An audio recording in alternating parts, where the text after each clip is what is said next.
The fluorescent lights hummed overhead in the secure briefing room at Fort Braxton. Major Sarah Phoenix Rodriguez stood at attention before the steel table where 3 men in suits sat like judges of fate. The air conditioning couldn't mask the tension that filled the windowless room. Major Rodriguez, the center figure spoke, his voice carrying the weight of authority. Director Hayes of the CIA leaned forward, his gray eyes fixed on her. What I'm about to tell you doesn't leave this room. Are we clear? Crystal clear, sir. Phoenix's voice was steady, betraying none of the anticipation that coursed through her veins. Colonel Marcus Webb, her commanding officer, slid a manila folder across the table. Operation Black Thunder. 48 hours ago, a military convoy transporting classified weapons technology was ambushed in the mountains of Kazakhstan. 3 soldiers are missing, presumed captured. Phoenix opened the folder. Satellite images showed a remote mountain facility surrounded by jagged peaks. Red circles marked guard positions, vehicle yards, and what appeared to be underground bunkers carved into the rock face. The technology they captured, Hayes continued, is a prototype electromagnetic pulse device. In the wrong hands, it could cripple entire city grids, military installations, or even aircraft systems. We have intelligence suggesting the captors are part of Viktor Petrov's mercenary organization. The name sent a chill down Phoenix's spine. Viktor Petrov, former Spetsnaz commander turned arms dealer. His organization had been linked to terrorist attacks across 3 continents. Your mission, Colonel Webb said, is to infiltrate the compound, retrieve the device, extract our people, and eliminate the threat.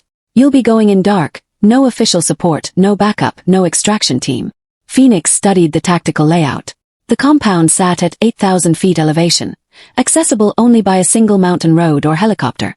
Guard towers dotted the perimeter, and thermal imaging showed at least 40 hostiles.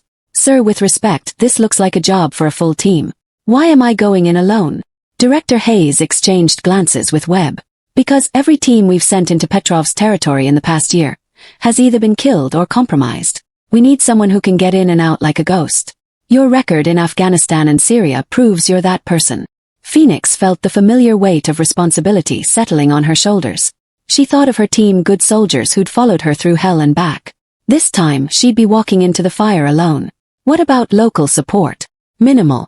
We have one asset in the area, a former military contractor named Alex Viperchin. He knows the terrain and can provide limited intelligence.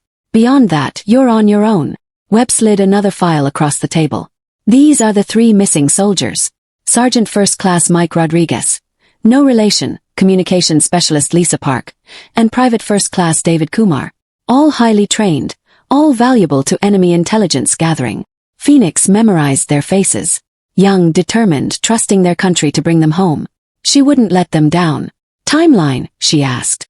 Wheels up in 6 hours. Intel suggests Petrov plans to move the device within 72 hours. Miss that window, and we may never see it or our people again. Phoenix closed the folder and stood. I'll need my standard kit plus climbing gear, long-range communications, and enough C4 to level half that mountain if necessary. A ghost of a smile crossed Webb's face.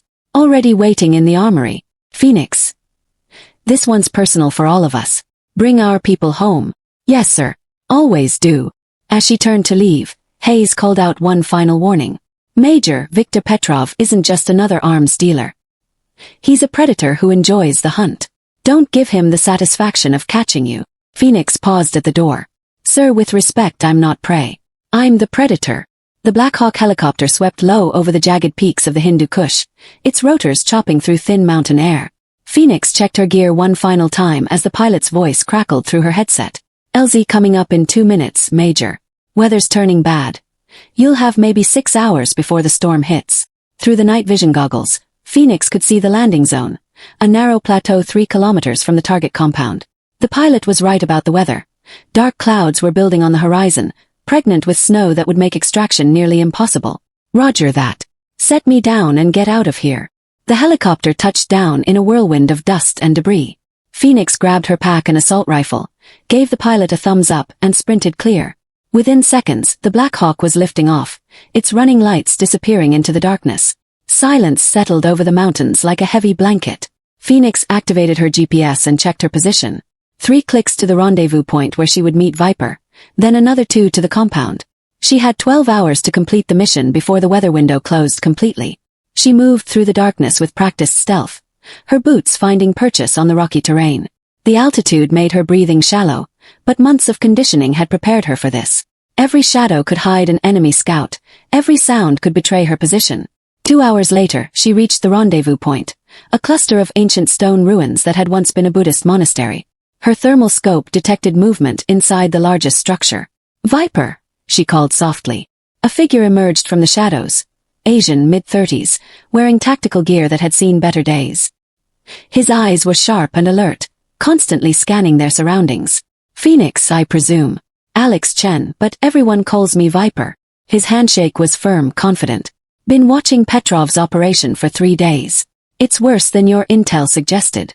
They moved inside the ruins where Viper had set up a small observation post. Maps, photographs, and surveillance equipment covered a makeshift table.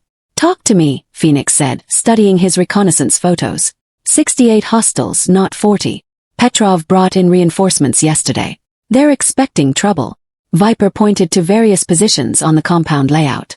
4 guard towers, roving patrols every 30 minutes, and motion sensors along the perimeter fence. Phoenix examined the photos through a magnifying lens. "What about our people?" "Basement level, East Wing. Saw them yesterday during a prisoner exchange drill. They're alive but roughed up. The EMP device is in the main laboratory, underground level 2. Security on the device. Minimal inside." Petrov's overconfident. "But getting there." Viper traced a path on the map. "You'll have to go through the entire compound. It's a fortress, Phoenix. I've seen Spec Ops teams with better odds at Normandy." Phoenix studied the tactical situation. The compound was built into the mountainside, with only one way in and out. Guard towers covered every approach, and the terrain offered little cover. It was a suicide mission by any conventional measure. But Phoenix hadn't survived 15 years in special forces by accepting conventional wisdom. "What about the weather?" "Storm hits in 6 hours. Visibility drops to 0, but so does yours. Could work for or against us." Phoenix made her decision. "We go in during the storm. Weather that bad, they'll pull patrols inside. Guard towers will be undermanned." "We?" Viper raised an eyebrow. "My contract was intel and extraction support, not assault." Phoenix met his gaze. "Those soldiers don't have time for me to do this alone. I need someone who knows the terrain and can handle himself in a firefight. You in or out?" Viper was quiet for a long moment, studying her face in the dim light. Finally he nodded. "In. But we do this my way on the mountain. I know every rock and crevice for 20 clicks. Deal. What's your suggestion?" Viper pointed to the eastern face of the compound. "Service tunnel here used to be a mining shaft. Leads directly into the lower levels. It's how I've been conducting surveillance. Guarded. Motion sensors, but I've mapped the patrol pattern. We can get through." Phoenix checked her watch. 4 hours until the storm arrived. "Then we prep now and move at first light. By the time the weather clears, we'll either be heroes or ghosts." Snow began falling as Phoenix and Viper made their final preparations. The temperature had dropped 20 degrees in the past hour, and the wind was picking up, howling through the stone ruins like a banshee's wail. Phoenix methodically checked her weapons.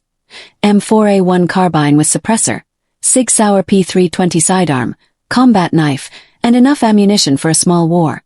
Her pack contained breaching charges, rope, medical supplies, and emergency rations. Everything she might need to complete the mission and keep 2 additional people alive during extraction. "Storm's ahead of schedule," Viper observed, watching the snow swirl outside their shelter. "We need to move now or risk being pinned down for 12 hours. Phoenix nodded. The mission window was shrinking, but adverse weather might actually work in their favor. She activated her satellite communicator and sent a brief encrypted message to Fort Braxton. "Phoenix in position. Beginning assault phase. Will advise when complete." The response came back immediately. "Acknowledged. Storm system tracking larger than predicted. Extraction window closes in 8 hours. Good hunting." 8 hours. Phoenix had led successful missions with less time, but never with stakes this high. If they missed the extraction window, they'd be trapped in hostile territory with limited supplies and no backup. "Tell me about Petrov," she said as they prepared to move out. Viper shouldered his rifle, a customized M110 sniper rifle with thermal scope. Former Russian special forces, dishonorably discharged after he murdered a village full of civilians in Chechnya. Brilliant tactician but completely ruthless. He's killed more of his own men than the enemy has. Weaknesses. Pride. He thinks he's untouchable up here in his mountain fortress. Never expects anyone to be stupid enough to attack him directly. Phoenix smiled grimly. Then he doesn't know me very well. They moved out into the storm, following a narrow goat path that wound along the cliff face. Visibility dropped to less than 10 meters as the snow intensified. The wind threatened to tear them from the mountain with every step. Viper led the way, moving with the confidence of someone who'd traversed this terrain dozens of times. Phoenix followed, her boots finding purchase in his footsteps. The compound's lights were barely visible through the storm, ghostly halos in the swirling white. 20 minutes later, they reached the entrance to the service tunnel. A steel grate covered the opening, secured with a military-grade padlock. Phoenix examined it with her tactical light. Motion sensor, she asked. Disabled it 2 days ago. Patrol thinks it's weather-related malfunction. Viper produced a set of bolt cutters. Been planning this for a while.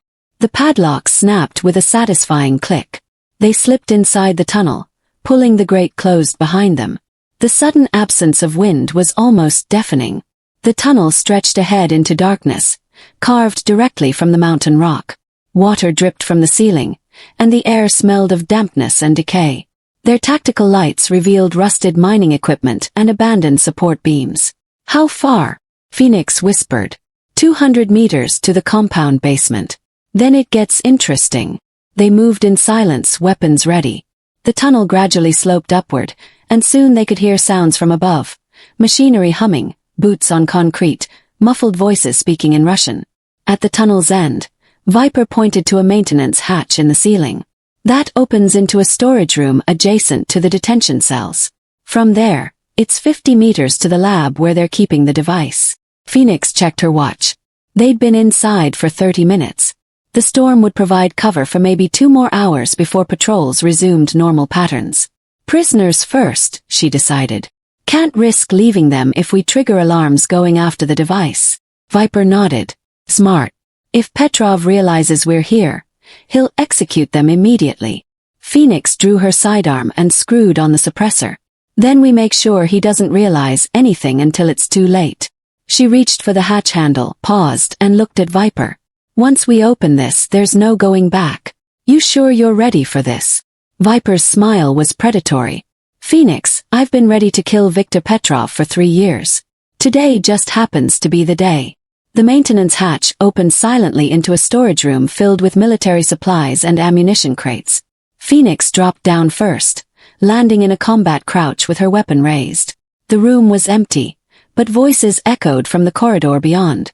Viper landed beside her with cat-like grace.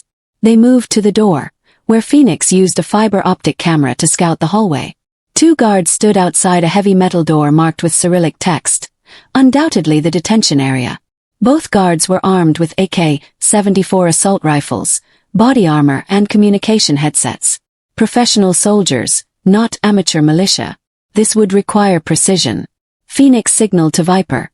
2 targets, simultaneous takedown, suppressed weapons only. He nodded and positioned himself for a clear shot. On her count of 3 they moved. 2 muffled shots echoed in the corridor. Both guards dropped before they could react, their weapons clattering to the concrete floor. Phoenix and Viper dragged the bodies into the storage room and secured the door. Clock's ticking, Viper whispered, checking his watch. Patrol check-in is every 15 minutes. Phoenix examined the detention area door. Electronic lock, card reader, backup manual key system. She pulled out a small device, military-grade electronic lockpick, and went to work. The lock clicked open in 30 seconds. Beyond the door lay a typical military detention facility. Concrete cells with steel bars, a guard station, and a monitoring room. 3 cells were occupied. Sergeant Rodriguez sat up as they entered. His face bruised but alert. American Special Forces. Phoenix and Viper. We're here to get you home. She used bolt cutters on his cell lock. Status report. Park's got a broken rib. Kumar's concussed but mobile. They've been interrogating us about the device specs, but we haven't broken. Phoenix freed the other 2 soldiers. Communications Specialist Park moved carefully, favoring her left side, while Private Kumar needed assistance standing. Both were conscious and coherent, good enough for extraction. "Where's the device?" Phoenix asked. "Laboratory 2 levels down." Petrov's got it connected to diagnostic equipment, trying to reverse engineer the technology. Rodriguez accepted a spare sidearm from Viper. "Heavy security down there. At least 12 guards plus automated systems." Phoenix weighed their options. 3 rescued prisoners, 1 injured, limited ammunition, and the most dangerous part of the mission still ahead. The tactical manual would recommend immediate extraction. But leaving the EMP device meant condemning thousands of potential victims to terrorist attacks. "Can you fight?" she asked the 3 soldiers. Rodriguez nodded immediately. Park straightened despite her obvious pain. "Yes, ma'am." Kumar wavered slightly but gripped the weapon Viper offered him. "Ready, Major." "Then we finish this. Viper, lead us to the laboratory." They moved through the compound's basement level like a ghost team, silent, precise, lethal. Twice they encountered patrols, and twice the guards died before they knew they were under attack. Phoenix's suppressed M4 whispered death in the concrete corridors. The laboratory was exactly where Rodriguez had indicated, behind reinforced blast doors marked with radiation warnings and biohazard symbols. Through the observation window, Phoenix could see the EMP device. A metal cylinder the size of a briefcase, connected to banks of computers and diagnostic equipment. Viktor Petrov stood beside it. Phoenix had seen his photograph in intelligence files, but seeing him in person was different. Tall, broad-shouldered, with the bearing of a career soldier. His eyes held the cold calculation of a predator studying prey. He was speaking to 2 technicians in rapid Russian, gesturing at the device's components. Around the laboratory, armed guards stood at strategic positions. 12 guards, just like Rodriguez said, Viper whispered, plus Petrov and the techs. "And we're down to basic ammunition." Phoenix studied the tactical situation. The blast doors would require explosives to breach, explosive that would alert the entire compound. The observation window was reinforced glass, probably bulletproof. The ventilation system was too small for human passage. But every fortress had a weakness. "Emergency systems," she murmured. "Every lab like this has emergency protocols." She found what she was looking for. A fire suppression control panel beside the blast doors. Military laboratories used halon gas systems that would flood the room with breathable but vision-obscuring vapor in case of fire. "Viper, can you access their communication system?" He studied the control panel and nodded. "Give me 2 minutes." While he worked, Phoenix positioned her team. Rodriguez and Kumar took flanking positions. Park remained in overwatch despite her injury. Phoenix prepared breaching charges for the blast doors. "Got it," Viper whispered. "I can trigger the fire suppression and cut their internal communications simultaneously." "Do it."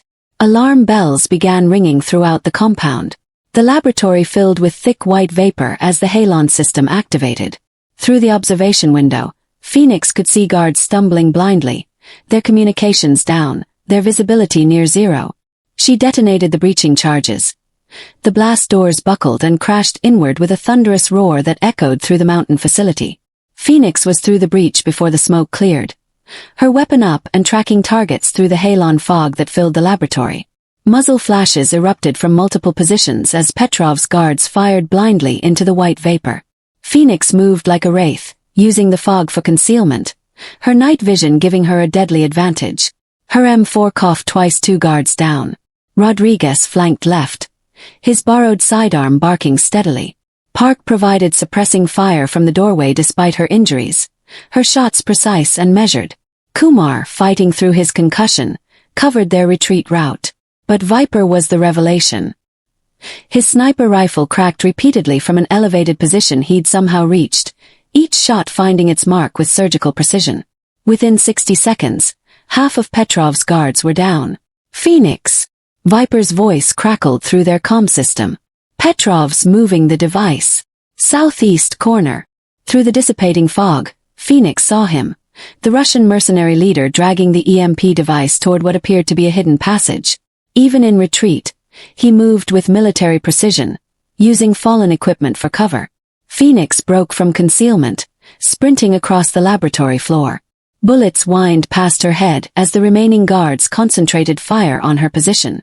She dove behind a bank of computers as automatic weapons fire shattered screens and sent sparks cascading around her.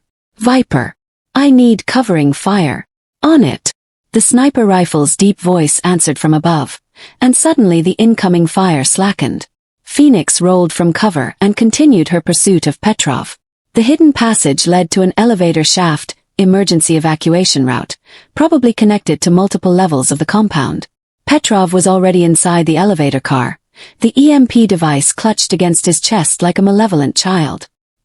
His eyes met Phoenix's across 20 meters of battle-torn laboratory. Even through the smoke and chaos, she could see his cold smile. Major Rodriguez. His accented English carried clearly. Impressive. But too late. The elevator doors began to close. Phoenix raised her weapon, but Petrov held the EMP device in front of him like a shield. A stray bullet could trigger the electromagnetic pulse, frying every electronic system in the compound, including their communications and extraction beacon. The doors closed. Petrov was gone. Rodriguez. Viper dropped from his elevated position, rappelling down on a climbing rope. Elevator goes to the helipad. He's got an escape route. Phoenix checked her ammunition. 3 magazines left. Around the laboratory, the surviving guards were regrouping, their communications restored. Soon the entire compound would converge on their position. Can we access the elevator shaft? Emergency ladder, but it's a 3-minute climb. He'll be airborne by then. Phoenix made a battlefield decision that went against every tactical manual she'd ever read. Rodriguez, Park, Kumar established defensive positions here. Hold this room at all costs. Viper, you're with me. Major, Rodriguez protested. You'll be outnumbered 50 to 1 up there. Then don't let them follow us. Phoenix moved toward the elevator shaft. That device doesn't leave this mountain. The emergency ladder was exactly where Viper had indicated. A narrow shaft with steel rungs leading upward through the compound's heart. Phoenix climbed with desperate speed, her gear clanking against the metal walls. Below her, the sound of renewed gunfire echoed as her team held the laboratory. 3 minutes of climbing brought them to the helipad level. Through a maintenance hatch, Phoenix could see the landing area. A concrete platform carved into the mountain peak, surrounded by guard towers and defensive positions. A helicopter sat in the center, rotors already spinning. Petrov was loading the EMP device while his personal security team established a perimeter. Mi-24 attack helicopter, Viper identified. Armored, heavily armed, and fast enough to outrun anything in the area. Phoenix studied the tactical situation. 12 guards around the helipad, all in defensive positions. The helicopter was armored against small arms fire. And she had maybe 60 seconds before Petrov was airborne and gone forever. But she noticed something Petrov hadn't considered in his haste to escape. Fuel lines. Every helipad required fuel storage and distribution systems. And fuel lines, no matter how well protected, had vulnerabilities. Viper, can you put accurate fire on those guards from here? Give me targets and ranges. Phoenix marked positions while calculating blast patterns and escape routes. I'm going after the fuel system. When I give the signal, start shooting and don't stop until I reach cover. Phoenix, that's suicide. Even if you disable the helicopter, you'll be caught in the open with a dozen hostiles. She met his gaze. Then make sure your shooting is perfect. Before he could protest further, Phoenix was moving. The maintenance hatch opened directly onto the helipad's edge, putting Phoenix 30 meters from the fuel distribution panel and 40 meters from Petrov's helicopter. Snow still fell, but the wind had died, making accurate shooting possible for both sides. She studied the guard positions one final time. 12 men, professional soldiers, good fields of fire and interlocking coverage. The kind of defensive setup that Special Forces manuals said required a full platoon to assault successfully. Phoenix had exactly one ally and a desperate plan. She activated her comm system. Viper, on my mark. Start with the guards closest to the fuel system. Work your way out. Roger. Phoenix. It's been an honor. She almost smiled. Save the eulogies until we're dead. Phoenix burst from the maintenance hatch in a dead sprint. Her M4 already tracking targets. Viper's rifle cracked from behind her, and the nearest guard spun and fell. Then the entire helipad erupted in gunfire. Muzzle flashes strobed in the swirling snow as automatic weapons tracked her movement. Bullets sparked off concrete around her boots, whined past her head, shattered equipment she used for momentary cover. Phoenix ran a serpentine pattern, diving and rolling, using every piece of terrain to break up targeting solutions. Viper's rifle spoke again and again, each shot precisely placed. Guards fell or dove for cover, their coordinated defensive fire disrupted by the sniper's deadly accuracy. Phoenix reached the fuel distribution panel as bullets stitched the ground around her feet. The system was military standard: armored housing, electronic controls, manual backup systems. She pulled breaching charges from her pack and went to work. Phoenix! Viper's warning came over the comm. Petrov's loading. 30 seconds. Through the firefight, she could see the Russian mercenary securing the EMP device inside the helicopter's cargo compartment. His pilot was already conducting pre-flight checks, the rotor disc spinning faster. Phoenix armed the charges and rolled clear. The explosion sent fuel spraying across the helipad in a pressurized arc that sparkled like deadly rain in the helicopter's landing lights. But Petrov was already moving. The Mi-24 lifted off in a hurricane of rotor wash and scattered snow, its armored hull gleaming as it climbed above the mountain peaks. Phoenix watched her mission disappear into the storm clouds and felt the bitter taste of failure. Around the helipad, Petrov's remaining guards were closing in, their weapons trained on her position behind the burning fuel distribution system. She was trapped, outnumbered, running low on ammunition. No way out. But Phoenix hadn't survived 15 years in special forces by accepting defeat. She activated her emergency beacon not for extraction, but to paint the helicopter as a target. Somewhere above the clouds, a Predator drone was orbiting, waiting for exactly this signal. The Hellfire missile's contrail was visible for 3 seconds before impact. The explosion lit up the mountainside like a miniature sun. The helicopter disintegrated in a ball of orange flame that scattered burning debris across a quarter-mile radius. The EMP device, whatever remained of it, was now nothing more than melted components raining down on the snow-covered peaks. Petrov was dead. The device was destroyed. The mission was complete. But Phoenix was still surrounded by hostile forces with limited ammunition and no extraction route. Her comm system crackled. "Phoenix, this is Rodriguez. We've secured the laboratory level and located the compound's armory. Can you hold position for 5 minutes?" She looked around the helipad. Burning fuel provided some concealment, but guards were already moving to flank her position. "Not sure I have 5 minutes. Then we'd better hurry. Viper, can you get down here?" Phoenix smiled despite her desperate situation. Her soldiers weren't abandoning her. They were coming to get her. Just like she'd come to get them, the battle for the helipad turned into a desperate 3-way fight as Phoenix's rescued soldiers fought their way up through the compound while Petrov's remaining forces tried to eliminate the American Special Forces team before reinforcements could arrive. Phoenix had taken position behind the burning fuel system, using the flames and smoke for concealment. Her ammunition was down to 2 magazines, and hostile forces were closing in from 3 directions. Every few seconds, Viper's rifle would crack from his elevated position, keeping the closest threats at bay. "Phoenix!" Rodriguez's voice over the comm was strained but determined. "We're at the elevator." 60 seconds. A grenade exploded 10 meters from Phoenix's position, showering her with concrete fragments and hot metal. The guards were getting bolder, working in coordinated teams to flush her from cover. Professional soldiers, probably Spetsnaz trained like their former commander. She popped up long enough to put 3 rounds into an advancing guard, then rolled to new cover as automatic weapons fire chewed up her previous position. The tactical situation was deteriorating rapidly. Viper. Status. Running low on ammunition. Can't keep them off you much longer. Phoenix made a quick tactical assessment. She could hold her current position for maybe 2 more minutes. After that, the enemy would either overwhelm her with superior numbers or simply wait for her ammunition to run out. But 2 minutes might be enough. The elevator arrived with a mechanical hum that was barely audible over the gunfire. The doors opened to reveal Rodriguez, Park, and Kumar, all armed with weapons taken from the compound's armory, all ready to fight their way to her position. What followed was 30 seconds of the most intense combat Phoenix had experienced in her entire career.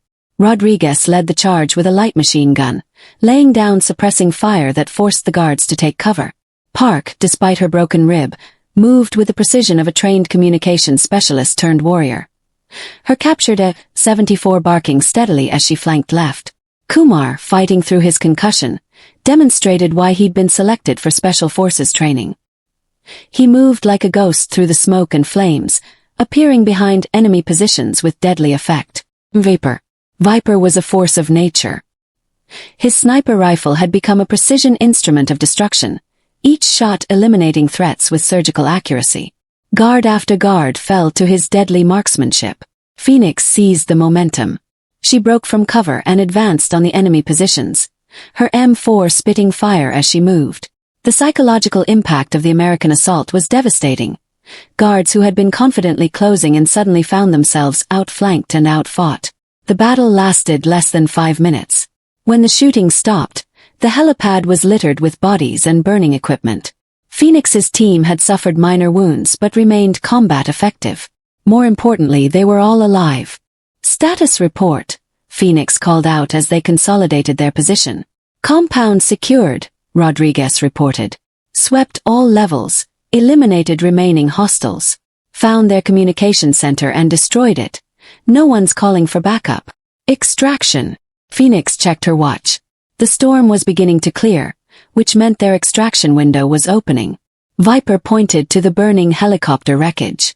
That was their only aircraft. But I know where they keep ground vehicles. Phoenix activated her satellite communicator. The response from Fort Braxton was immediate. Phoenix, this is Control. Confirm mission status. Mission complete. EMP device destroyed. All personnel recovered. Ready for extraction. Roger. Extraction helicopter inbound. ETA 20 minutes. Outstanding work, Major. As they prepared for extraction, Phoenix looked around at her team Rodriguez, Park and Kumar, the soldiers she'd come to rescue, now battle-tested veterans who'd helped complete one of the most difficult missions she'd ever undertaken. And Viper, the contractor who'd risked his life for people he barely knew. So, Viper said, checking his weapon as they established a defensive perimeter, what do you do for an encore after blowing up a mountain fortress? Phoenix smiled. We go home. Mission accomplished. 3 weeks later, Phoenix sat in the same briefing room where the mission had begun. But this time the atmosphere was completely different.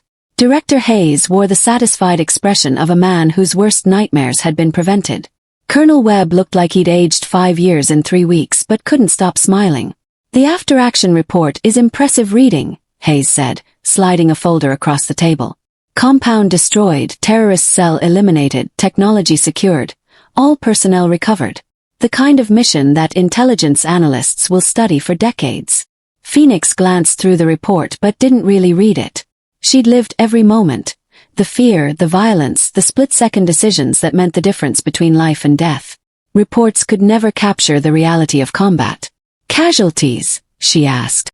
0 American personnel. Complete mission success. Webb leaned forward. Phoenix, in 30 years of military service, I've never seen anything like what you accomplished up there. A 5-person team infiltrating and destroying a fortified position defended by over 60 hostiles. It wasn't just me, sir. Rodriguez, Park, and Kumar performed beyond expectations under the worst possible circumstances. And Viper. She paused, thinking about the contractor who'd become much more than a guide. Viper made the difference between success and failure. Hayes nodded. Alex Chan has been offered a permanent position with our Special Activities Division. He's considering it. And our people. All 3 soldiers have been recommended for the Silver Star. They're also being considered for advanced Special Forces training. Webb smiled.